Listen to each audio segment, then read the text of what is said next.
各位粉絲、各位朋友，歡迎大家嚟到凌晨空間之三定師傅。係，早上好，大家好，大家好。嗱，咁啊，三定師傅咧就好中意咧係喺視頻裏邊咧講風水命理啦，仲有咧佢中意講呢一啲佛法嘅故事俾大家聽啦。嗱，今集咧佢又有一啲比較好嘅故仔講俾大家聽喎。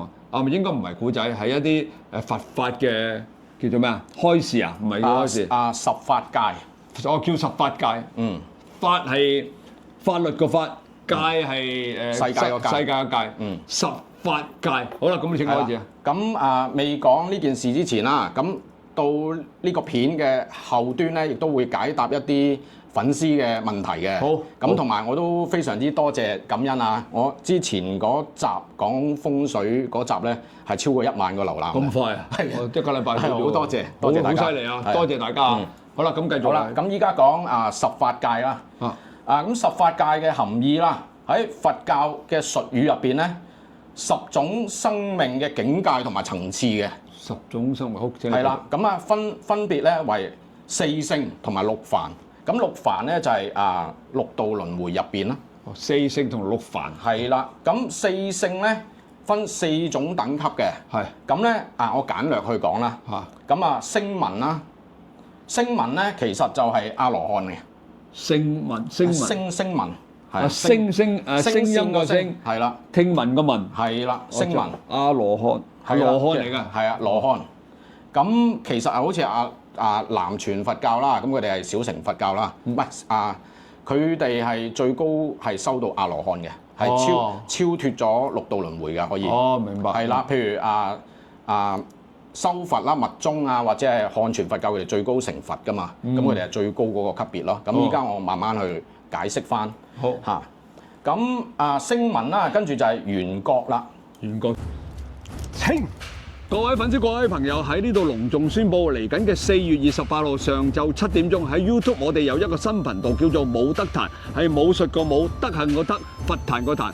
咁咧呢個視頻裏邊咧就係由我身邊呢位尹其浩師傅，佢係一個綜合內外武術嘅師傅。咁喺視頻裏邊咧，佢會表現佢嘅中國功夫啦、拳法啦，仲有兵器添。師傅仲有好多嘢喎。仲有咧就係理療養生，同埋咧就係鐵打。哇！記得4月28號7點鐘支持我哋武德壇。多謝多謝多謝。緣覺就咩？緣覺咧，其實咧就係觀12因緣之理，而證得緣覺嘅果位。即係咩啫？咁即係咩？咁又稱之為咧呢個攝支佛啦。哦，都係一個菩薩上面一個職位。係啦，係好高級別㗎啦。哦，明白。咁跟住咧第三咧就係好多人都知㗎啦，就係菩薩啦。我先至到菩薩，即係如果咁樣分嘅就一級一級。即係譬如觀音啦，觀音菩薩有好多拜觀，佢就係菩薩嘅級別啦，慈悲嘅。再到菩薩級別啦，係咪咁樣定係淨係冇分嘅？有嘅，都係有咁樣分。頭先就係由最初開始講嘅。我明白。聲聞，跟住咧就係緣覺，跟住然之後咧就菩薩。哦，原來咁樣分菩薩。咁菩薩咧其實就係意咧就係覺有情。既能夠咧有情眾生，亦都能夠覺悟一切嘅有情。係啦，呢個境界非常之高。係，我哋成日話，我哋成日都淨係講菩薩，原來咧就咁講咧已經有第3個層，即係等級㗎層次之分。咁佛咧呢度我講多少少啦，佛咧就係譬如依家我哋聽好多佛教啦，咁其實佛咧就係最高級別㗎啦。哦，最高級別，最高級別啦。咁佛咧係聖中之聖，即係聖人嗰個聖。哦，明白。係啦，即係咁佢係自利利他，亦都係自覺覺他。咁達到咗咧覺行圓滿嘅境界。咁咧係出世聖人中最高嘅境界。哇，犀利！咁例如係咩咧？例如我講3個佛啦，好多人都知嘅，釋迦牟尼佛。咁仲有咧就係藥師佛。好出名啊！即係啦，跟住仲有個咧就係阿彌陀佛。哇！呢啲我哋香港人都基本上都知。三寶佛係啦，最犀利嘅。係啦。咁依家講翻六道，我哋回顧翻六道係啲咩啦？咁六道咧其實不斷咁樣輪迴嘅。咁六道入邊包含咗啲咩咧？喺六道入邊最高級別咧就係天道。天道係啦，我聽過天道。天道係啦。咁譬如我哋譬如去即係聽到好多仙啊，好多神仙啊。哦，咁其實就係嗰個級別㗎啦。屬於天道。係啦，超越咗人嘅級別㗎啦嗰度。好，係啦，咁第二咧就人道啦，天人啦，係啦，係啦六道輪迴裏邊，即係六道輪迴裏邊㗎咯喎。即係啊係人走咗之後，你會輪到。唔怪得知以前我聽過啊，有啲親戚或者朋友走咗，我有個姑丈走咗嘅時候，佢唔係姑丈，嗰個係我諗下先。我阿爺，我阿爺走咗之後，咁佢有個道士啊，佢話你阿爺咧就去咗天道，應該就係講呢個啦。係啊，我阿爺啊，係啊，即係喺個六道入邊輪迴。係啦，佢究竟係邊一範咧？係啦，明白。係啦，咁人道咧，咁其實人咧就係我哋依家啦，就做翻人咯。係啦，咁啊苦樂就參半啦。明白。即係有啲人係可能好有錢嘅，好開心嘅，咁啊家庭亦都好美滿嘅。咁有啲咧就哇，即係好慘嘅，好辛苦啊，貧窮啊、疾病啊，諸如此類啦嚇。明白。咁所以咧，做人咧係我哋要修持呢個五戒咧，係好重要嘅。咁跟住落嚟啦，就係阿修羅啦。阿修羅即係餓鬼道喎。唔係阿修羅咧，就好戰嘅。好戰嘅阿修羅。好戰嘅，即係依家我唔講人名，亦都唔講國家啦。咁依家譬如國家與國家之間打仗，咁有啲人好勝啊嘛，一定要鬥贏你咁啊。其實就係佢哋阿修羅道。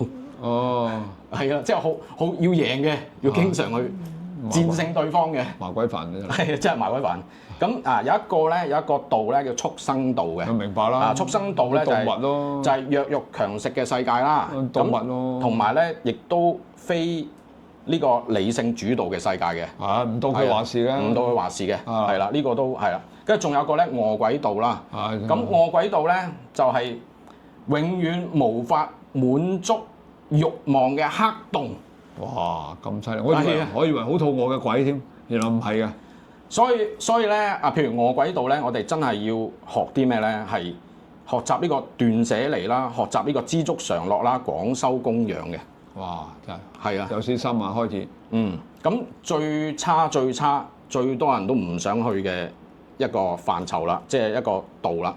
係地獄道。係啦，地獄啦，又話要18層地獄啊，又要受幾多次苦啊，受幾多年苦啊，俾人燒啊，俾人釘啊，俾人揼啊。你睇佢胡雲府咧，我哋以前有個胡雲府嘅地方咧，就會睇到噶啦。18層地獄，每個層地獄咧都係受苦嘅，不過係唔同程度嘅受苦，就係18層地獄呢個地方啦嚇。係啊，係痛苦指數咧就爆標嘅。唉，真係慘啊！真求出無期啊！所以我哋做人咧，生前做人嘅時候咧，真係要做多啲善事啦，幫助多啲別人啦，即係唔好做壞事啦。否則嘅話咧，即係當你有一日要離開咧，你都係輪迴喺一啲比較唔係咁好嘅道嗰度啦。好嘛？所以我哋咧咁有緣可以接觸到佛法咧，咁其實想講譬如四聖啦、超凡之路啦，咁四聖。超凡入聖嘅世界咧，聲聞啦、緣覺啦、菩薩啦、佛啦，即係最高級別啦。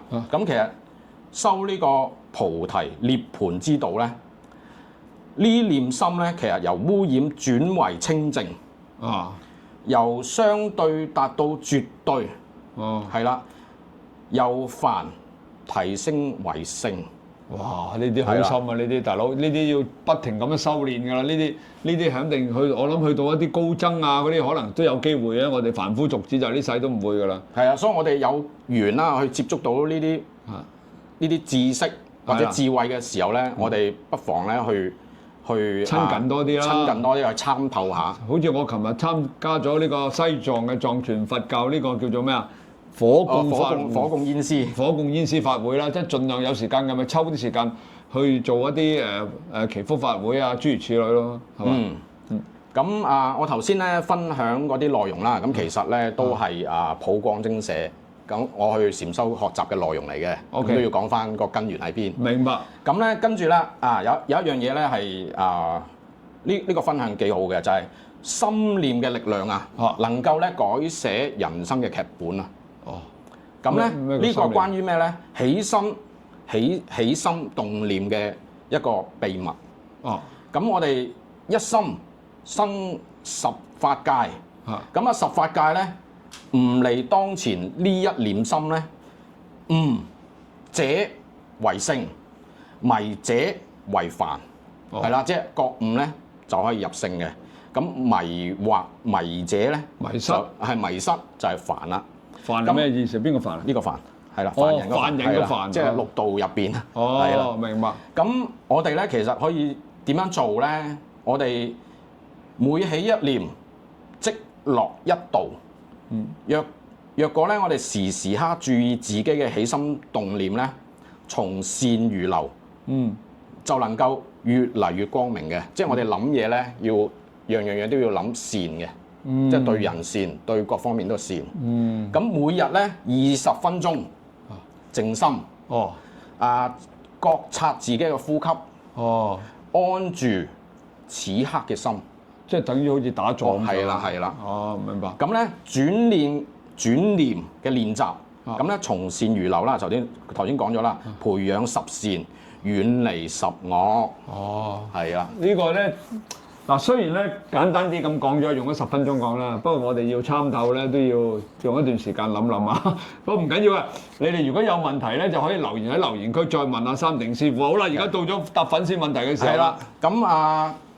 咁有兩個粉絲啦。先講第一個。係啊，我覺得佢問呢啲問題幾好嘅。係咩？咁咧佢就問三定師傅啊，我想問下咧，門口咧開咗個門啦，咁咧對住出面個牆，咁有個警鐘喎，咁好唔好㗎？有冇問題㗎？即係一開門對住埲牆，牆上面有警鐘。係啦。咁啲公屋啊，嗰啲居屋好多都係咁嘅喎。係啊。咁其實有嘢化嘅，可以用方法化嘅。點樣化？咁第一首先我講咗嗰個警鐘。佢個包含個屬性先啦。第一，佢嗰個用處係啲咩咧？佢係防火警啊嘛。冇錯啦。咁所以佢本身係已經係屬火嘅。